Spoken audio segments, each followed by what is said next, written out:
Mathematics లో addition అంటే మనకు ఈ వర్డ్స్ కనిపిస్తే అడిషన్ యూజ్ చేయాలి, ఈ వర్డ్స్ కనిపిస్తే సబ్ట్రాక్షన్ యూజ్ చేయాలి, అండ్ ఈ వర్డ్స్ కనిపిస్తే మల్టిప్లికేషన్, అండ్ ఈ వర్డ్స్ కనిపిస్తే డివిజన్. ఈ కాన్సెప్ట్ యూజ్ చేసి మంచి క్వశ్చన్ డిస్కస్ చేద్దాము. The sum of ages of father and son is 50 years అంటున్నాడు. అంటే ఫాదర్ యొక్క ప్రెసెంట్ ఏజ్ ఎఫ్ అనుకుంటాను, ప్లస్ ఎందుకు ప్లస్ సమ్ అంటే ఏంటి అడిషన్ చేయాలి. Okay, so son is equal to 50 years ఇస్తున్నాడు. ఓకే, నెక్స్ట్ స్టేట్మెంట్ చూడండి. 5 years ago the father was, first చూడండి ఎగో అంటున్నాడు. 5 years ఎగో అంటే ఏం చేయాలి, మైనస్ చేయాలి. ఎవరి గురించి చెప్తున్నాడు, ఫాదర్ గురించి చెప్తున్నాడు. సో ఫాదర్ నుంచి ఎవరి గురించి చెప్తాడో వాళ్ళ నుంచి తీసేయాలి. ఫాదర్ నుంచి 5 years వెనక్కి పోతే ఏమంటున్నాడు, 7 times as old as his son. 7 times, 7 రాసుకోండి. టైమ్స్ అంటే ఏంటి, టైమ్స్ అంటే మనకు మల్టిప్లికేషన్ చేయాలి.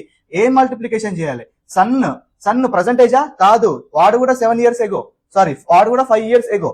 సో 5 years ఎగో కాబట్టి -5. అప్పుడు ఏమైంది, father 5 years ago father age equal to 7 times of son's age 5 years ago.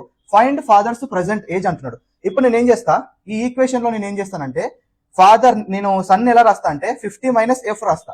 Sun equal to 50 - f రాస్తా, ఎందుకంటే ప్లస్ ఎఫ్ తీసుకొస్తా. సో ఇప్పుడు నేను ఇందులో సబ్స్టిట్యూట్ చేస్తా ఈ S value. Okay, f -5 is equal to 7 into 50 - f -5. Okay, ఇప్పుడు calculation ఏమవుతుంది, 50 - 5 45. So f - 5 is equal to 7 into 45 - f ఉంది. ఓకే, ఇప్పుడు 7 ని లోపలికి మల్టిప్లై చేయండి, ఈ 7 ని లోపలికి మల్టిప్లై చేయండి.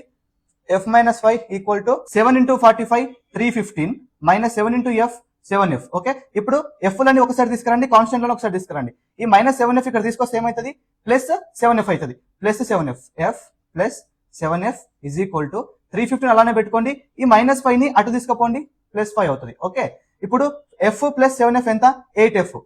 8f is equal to 315 + 5 320. Okay, so f is equal to 8 1 8 40 f equal to 40. అంటే f అంటే ఏంటి, father's present age. What is option, option B is the right answer. ఈ కంటెంట్ మీకు నచ్చినట్లయితే మీ ఫ్రెండ్స్ తో షేర్ చేయండి, ఒక లైక్ కొట్టండి. నెక్స్ట్ మీకు ఏ టాపిక్ పైన కావాలో కామెంట్ చేయండి. వీటిలో ఏదైనా మిస్ అయినా కామెంట్ చేయండి. Profit and loss, simple interest and compound interest already నేను యూట్యూబ్ లో ఫుల్ చాప్టర్స్ అయితే అప్లోడ్ చేశాను. లింక్స్ బయోలో ఉన్నాయి, వెళ్ళి చూడండి.